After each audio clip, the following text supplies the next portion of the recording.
Yesu ashimwe. Que Jésus soit loué. Imana ibahe umugisha. Que Dieu vous bénisse. Abari hano Ceux qui sont ici n'abazadukurikira online. et ceux qui vont nous suivre en ligne. Imana ibahe umugisha. Que Dieu vous bénisse. Abafite ibibazo Imana ibagenderera ibikureho. Que ceux qui ont des problèmes, que Dieu les résout. Abarwaye indwara Imana ibakize. Pour les malades, que Dieu vous guérisse. Mu izina rya Yesu Au Kristo. nom de Jésus. Abarushye n'abaremerewe. Ceux qui sont fatigués. Kristo abakuraho imitwaro. Que Dieu vous délivre de vos fardeaux. Abarushye akabaruhura. Car il donne du repos à ceux qui sont meurtris. Imana ibagirire neza. Que Dieu vous fasse du bien. Ntatinze. Sans trop tarder. Reka turebe ku ijambo rivuga ngo kugira umwete. Alléluia. On va parler de la parole intitulée que j'ai donnée comme thème le courage. Abaheburayo ibice 12 umurongo wa 14. Hébreux 12, 14.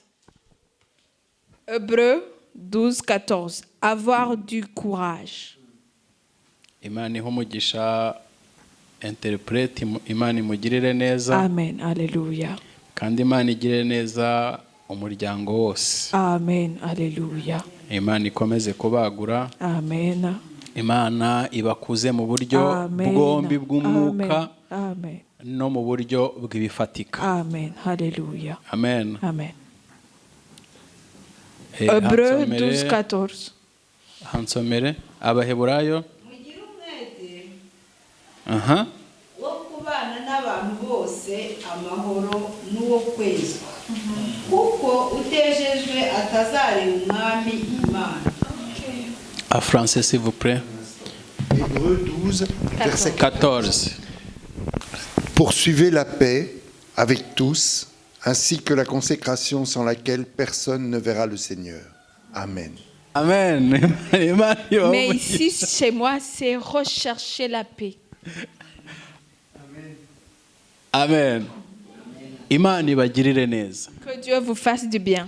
Kugira umwete mu bintu byose ukora. Le courage dans tout ce que tu fais. Buri muntu wese ugize icyo akora agashyiraho umwete. Quand quelqu'un fait quelque chose avec du courage, umuntu ufite umwete agira inyungu nyinshi kuruta udafite umwete. Les courageux ont beaucoup de bénéfices que ceux qui ne le sont pas. Alléluia. Amen. Umwete, le courage, ngira ngo ikinyuranyo cy'umwete ngira ngo n'ubunebwe, si ubunebwe buriya. L'antonyme du courage, c'est la flemme. Umunebwe nta kintu ajya ageraho kimwe n'ufite icyo yagezeho kubera umwete afite mu byo akora. Les flemmards n'ont rien à gagner par rapport aux courageux. Amen. Kugira umwete mu byo ukora. Le courage dans tout ce que tu fais. Muri iyi nzira rero twatangiye y'agakiza, dans cette vie qu'on a choisie du christianisme, du salut, iyi nzira ibuzemo abanyamwete. Nous sommes en manque des courageux. On n'a pas des hommes et des femmes courageux. Alléluia. Iyi nzira ya Kristo ikeneye kujyamo umunyamwete ufite umwete. Le christianisme ou le salut, c'est pour les courageux. Dufite abantu bakora umurimo w'Imana badafite umwete, bafite ubunebwe. Nous avons des serviteurs qui font le travail dans la maison de Dieu, mais sans courage, sans soif. Umukristo arabyuka akavura katonyanga gato akababonye impamvu yo kutajya gusenga. Un chrétien peut se lever le matin et s'il pleut un tout petit peu, cette raison est suffisante pour ne pas aller à l'église. mushime imana mufite umwete. Louez Dieu avec du courage, avec le bravoure. mukorere imana mufite umwete. Servez Dieu avec courage, avec bravoure.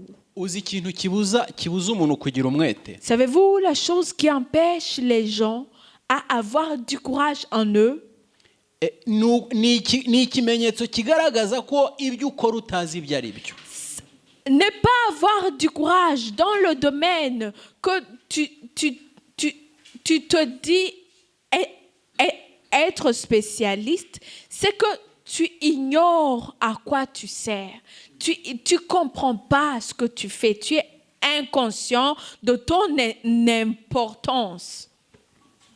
iyo utamenye inyungu z'impamvu ugomba kuba umunyamwete. Alléluia. Quand tu es inconscient de l'importance du courage dans ta vie, abakristo benshi bakorera imana bagira ngo barakorera abantu basengana. les chrétiens d'aujourd'hui servent Dieu en croyant qu'ils servent leurs frères dans l'église. Ce qui n'est pas le uko ni cas. ukutamenya ikikujyana mu rusengero. Ça, c'est ne pas être conscient de l'importance ou du rôle de ta présence dans l'église. kuza mu rusengero ni inyungu zawe ntabwo ari inyungu za pasiteri. Être présent dans l'église, c'est pour ton bien, pas celui du pasteur. nta mwete ufite. Tu n'as pas du courage dans ce que tu fais. Tu n'as pas d'initiative dans ce que tu fais. ubaye umenya imana iyo ariyo ntabwo wakerererwa n'isegonda na rimwe. Si jamais tu arrivais à comprendre qui est Dieu, qui il est vraiment, tu ne serais même pas en retard à l'église d'une seule seconde. Alléluia. Amen. Alléluia. tekereza iyo uryamye. Pense un peu quand tu dors. ukaryama amasaha 8. Tu dors 8 heures. kuko abahanga baravuga ngo 8 niho umuntu aba aruhutse. Parce que les scientifiques ont démontré que 8 heures, ça va. igihe wasinziriye ninde uba uri kuri kontrole yawe? Quand tu dors, qui surveille ta vie?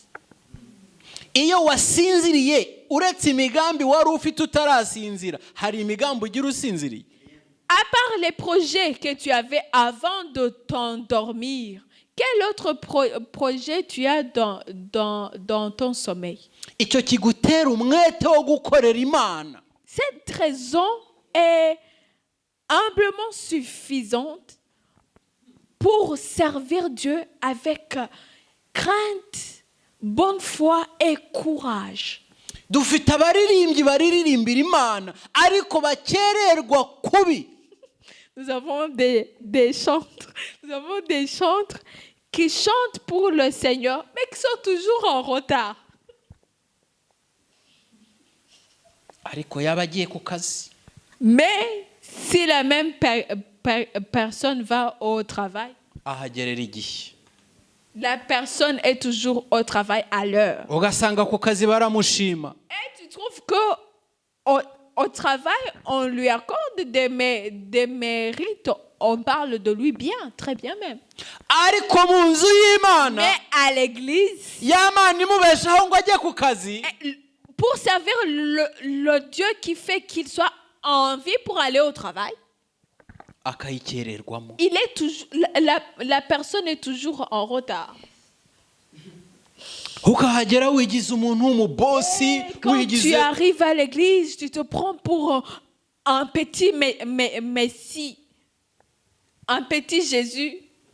uku ni ugukorera imana nta mwete ushizemo. Ça, c'est servir Dieu inconsciemment. Kandi ikintu cyose udakoranye umwete nta musaruro ubona. Et chaque chose que tu fais avec la flemme, avec de l'inconscience, avec de l'incompréhension, ça Umwami ne Yesu sert à rien. yaravuze, Et car notre roi Jésus a dit ngo guhera ku bwa Yohana umubatiza que depuis le temps de Jean-Baptiste, ngo ubwami bw'Imana le royaume de Dieu, ngo buratwaranirwa. c'est pour les vaillants. Mu yandi magambo, Autrement dit, abajya mu bwami ceux qui vont bw'Imana dans le royaume de Dieu bakoreshamo umwete. prennent ça avec de la force, du courage, du bravoure.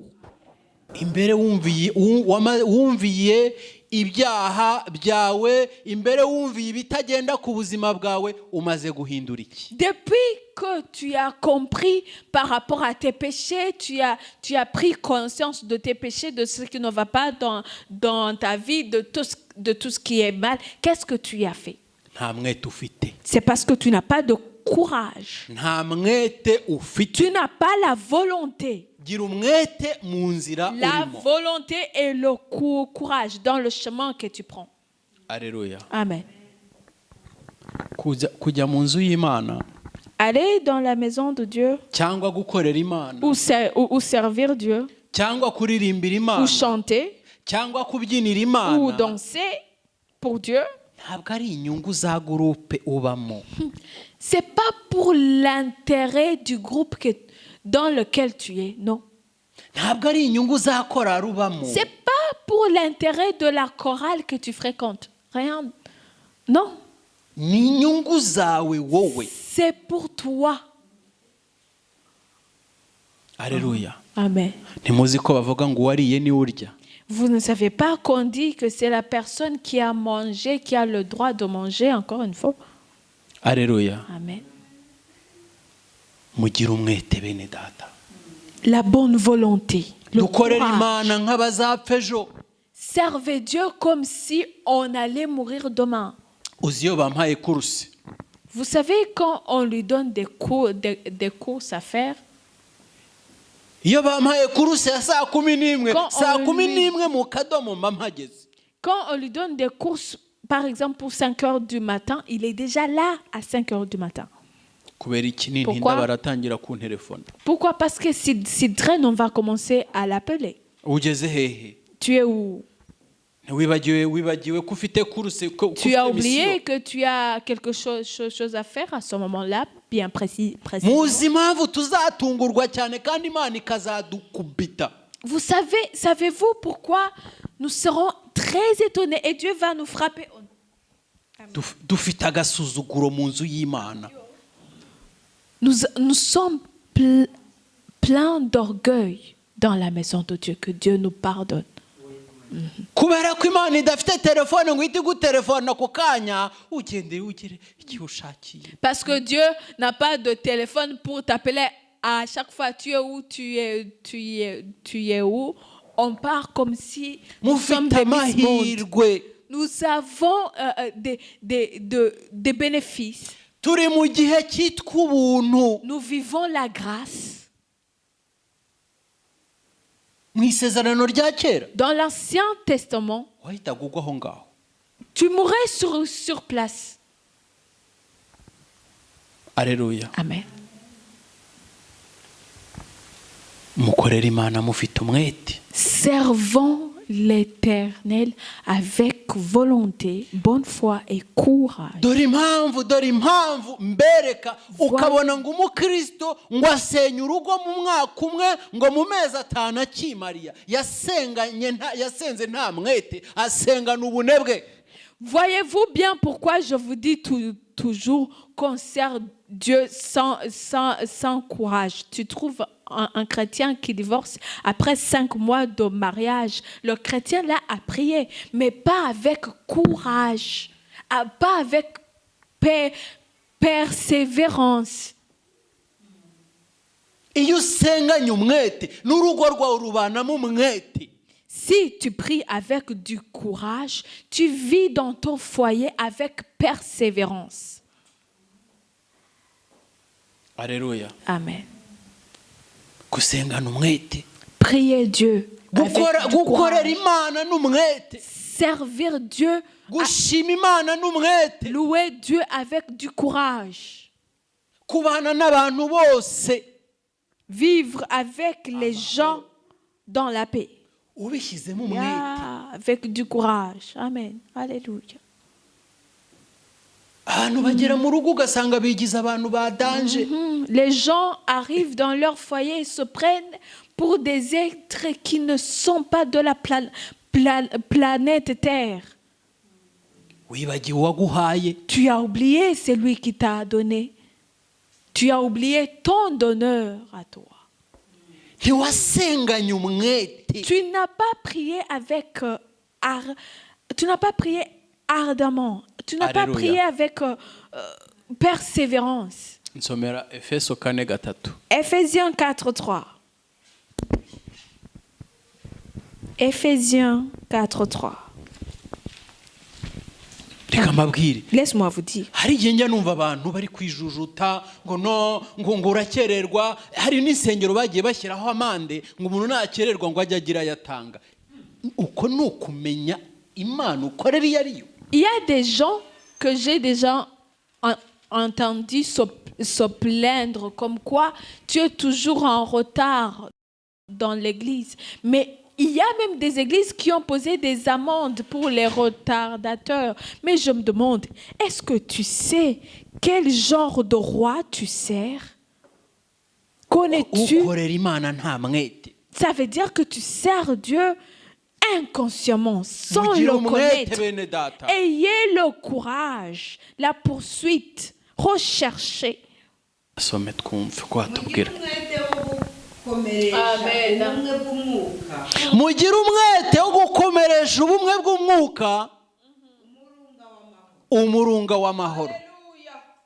En français s'il vous plaît. Éphésiens chapitre 4, verset 3. En vous efforçant de conserver l'unité de l'esprit par le lien de la paix. Amen. Amen. Mugire umwete mu byo mukora Le byose. courage dans tout ce que vous faisiez. Iyo uri gukora akazi ntibaguhembe, Quand tu travailles et que tu n'as pas de salaire, iyo ugiye gukora nyuma barakwimye bataraguha umushahara, après le temps que tu devais normalement avoir ton salaire, ugenda uvuga ngo ata. tu y vas sans volonté. Tu n'as N'ubundi plus ko de batampemba. volonté. Tu te demandes pourquoi est-ce qu'on ne me paye pas depuis que j'ai travaillé. Ni ukuvuga ngo kubera ko bataguhemba bikubuza kugira umwete. Ça veut dire que le fait de pas avoir ton salaire te décourage. Tu n'as plus de courage. Ariko iyo baguhemba Mais ugira quand umwete wo on te kujyayo. donne ton salaire, tu as encore du courage à y aller encore demain. Impamvu ugira umwete ni uko uzi umumaro w'ako kazi. Tu y as le courage à faire le boulot parce que tu connais son importance. Alléluia. None dukorera Imana dukererwa dusiba tugendera igihe shakiye imvura yagukabireka anniversaire yabukabireka, ufite umwete wo gukorera Imana. Mais non, le Dieu que nous servons aujourd'hui, tu y vas, demain tu n'y vas pas. Il y a la pluie, tu n'y vas pas. Il y a des anniversaires, tu n'y vas pas. Tu es toujours en retard. Muzi impamvu Yobu yashubijwe ibyo yahombye byose? Connaissez-vous pourquoi Job a eu en double tout ce qu'il avait perdu avant? Imana yamubonanye umwete wo kuyubaha. C'est parce que Dieu a vu la volonté de lui obéir en lui. Amen. Mugire umwete. Le courage. Iyo dusomye Matayo Dans Matthieu, 15 umurongo wa 22, Matthieu 15:22, tuhasanga umudamu w'umunyakananikazi on voit une femme qui vient de Canaan.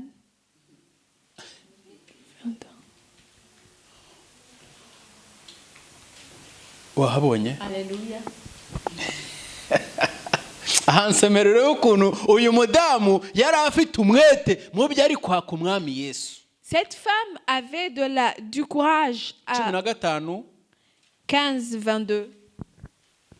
On parle de la femme cananéenne. Verset 22. Si vous... wahabonye ahansomere twumve.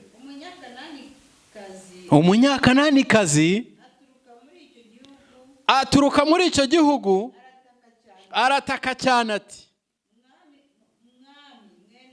mwami mwene Dawidi, mbabarira, umukobwa wanjye atewe na dayimoni cyane. Komeza hasi we, ongera hasi.